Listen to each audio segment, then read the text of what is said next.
Bueno, para arrancar esta inmersión profunda de hoy, quiero que nos imaginemos una escena. Una experiencia que es, digamos, casi como un rito de iniciación por el que pasa absolutamente cualquier persona que alguna vez en su vida ha intentado pintar un retrato. Uy, sí, ya sé hacia dónde vas. Es un momento clásico. Totalmente. A ver, la escena es esta. Tienes el lienzo en blanco preparado, los pinceles limpios, la fotografía de referencia ahí a un lado. Y arrancas el proceso con todo el entusiasmo del mundo, ¿no? Se trazan las líneas, se aplica ese color base de la piel, pintas los ojos con un cuidado milimétrico, la boca, el cabello, y de repente das un paso hacia atrás para admirar la obra y aparece una sensación de terror absoluto. Ujú. El famoso fantasma del lienzo plano. Exacto. El rostro que te devuelve la mirada desde el caballete es, bueno, es plano. No tiene vida. Se ve literalmente como, como un alienígena con exceso de botox o una máscara de plástico barata. Es un momento de frustración pura, porque uno siente que hizo todo bien, que copió cada rasgo a la perfección, pero el resultado está muerto.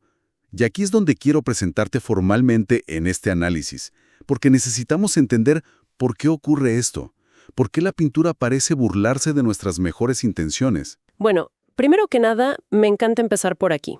Y para quienes nos escuchan, mi especialidad siempre ha estado en diseccionar la pintura clásica y contemporánea. Y lo que realmente resulta fascinante de este error de la máscara de plástico es que casi nunca es un error técnico. Ah, ¿no? Porque uno siempre piensa que le falló el pulso o algo así. Claro, uno cree que la mano falló al trazar la curva del ojo, pero no. El error es estrictamente óptico y, sobre todo, psicológico. O sea, el cerebro humano evolucionó para ser una máquina implacable a la hora de simplificar el mundo. Para sobrevivir en la naturaleza necesitamos categorizar rápido. Entonces, cuando alguien intenta pintar sin un entrenamiento visual profundo, el cerebro lo traiciona. Lo obliga a pintar conceptos, digamos. Exactamente. Te dicta reglas abstractas como un ojo tiene forma de almendra, una nariz es un triángulo, la piel es color durazno. Y terminamos pintando símbolos. Pero la realidad visual no está hecha de símbolos. Está hecha de volúmenes súper complejos esculpidos por la luz en el espacio. Cuando pintas conceptos abstractos en lugar de pintar cómo los fotones de luz chocan contra la materia, el resultado inevitable es esa máscara inerte. Ok, vamos a desempacar esta idea a fondo hoy, porque la misión de esta exploración sonora es desarmar por completo ese engaño de la percepción. Vamos a entrar literalmente en la mente y en el proceso visual de un verdadero maestro de la pintura para entender cómo se construye la vida desde la nada. Y tenemos el ejemplo perfecto para eso. Sí, tenemos sobre la mesa el trabajo de Rodolfo. Él es un gran artista del grupo Rayin, y al revisar sus obras hay un dato técnico que, bueno, a mí me resulta alucinante. Él no necesita una paleta gigantesca con 50 colores importados. Le bastan apenas 5 colores principales sobre un bastidor Fénix de 40 por 25 que es de calidad profesional, y con eso logra crear un realismo que te quita el aliento. Es una locura visual, totalmente. La idea de hoy no es repasar un tutorial básico de acrílico, para nada. La idea es diseccionar la arquitectura invisible de este retrato para descubrir cómo la pintura, cuando se entiende desde la física y la neurociencia, logra engañar al ojo humano. Totalmente de acuerdo. Y para entender cómo este gran artista logra materializar esa ilusión tridimensional, tenemos que observar el primerísimo movimiento. Y es algo que ocurre antes de que exista siquiera un rostro. El fondo. Sí, pero no cualquier fondo. Rodolfo evita el error más común del principiante. Jamás, pero jamás, empieza a pintar los detalles sobre el vacío blanco del lienzo virgen. Él entiende que la luz necesita una atmósfera térmica donde descansar.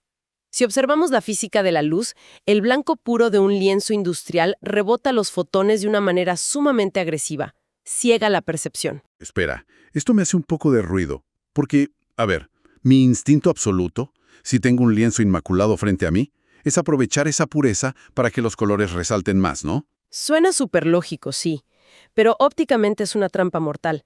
Si intentamos juzgar, digamos, si una sombra es lo suficientemente oscura o si un tono de piel tiene la temperatura correcta sobre un fondo blanco puro, el cerebro va a calcular mal absolutamente todos los valores tonales. Ah, claro. Te descalibra el ojo. Exacto. El blanco extremo descalibra nuestro medidor interno. Por eso, la primera acción de Rodolfo es aplicar una base de amarillo de Nápoles. Y ojo, no lo hace con un cuidado obsesivo. No busca pintar una pared perfecta. Se ve como manchado, ¿verdad? Sí, a veces lo diluye un poco, lo aplica con una esponja o una pinceleta con trazos bastante caóticos. Su único objetivo es destruir el blanco. El amarillo de Nápoles actúa aquí como una cama lumínica de tono intermedio. Y más allá de frenar ese rebote agresivo de luz, está la psicología del color. Establece una temperatura emocional cálida. Es como encender la calefacción en una habitación vacía antes de que lleguen los invitados. Wow, esa idea de la habitación vacía me hace pensar muchísimo en la producción de cine. En el diseño sonoro de una película hay algo fundamental que se llama el room tone, el tono de la habitación. No lo conocía con ese término. Sí, es que incluso cuando los actores están completamente callados en una escena, el cuarto tiene una reverberación silenciosa, tiene una textura propia. Si el sonidista pone un silencio digital absoluto, a 0 decibelios, la escena se siente muerta, robótica. El amarillo de Nápoles en este bastidor Fénix parece funcionar exactamente como el room tone del cuadro. Es un silencio que ya viene cargado de vibración, preparando el escenario para que los pigmentos que viesen después puedan dialogar sin sonar estridentes. Me encanta esa analogía.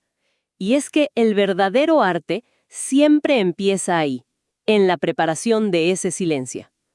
Ahora, una vez que este room tone amarillo está seco, Rodolfo realiza su dibujo a mano alzada. Y aquí es donde comienza la verdadera construcción arquitectónica de la luz. Y aquí mete el segundo color de la paleta. Exacto. Introduce el primer nivel de oscuridad usando un color terroso, el siena tostada. Súper antiintuitivo. No toma el acrílico espeso recién salido del pomo para rellenar las sombras. Lo usa de una forma increíblemente aguada. Altamente diluida, sí.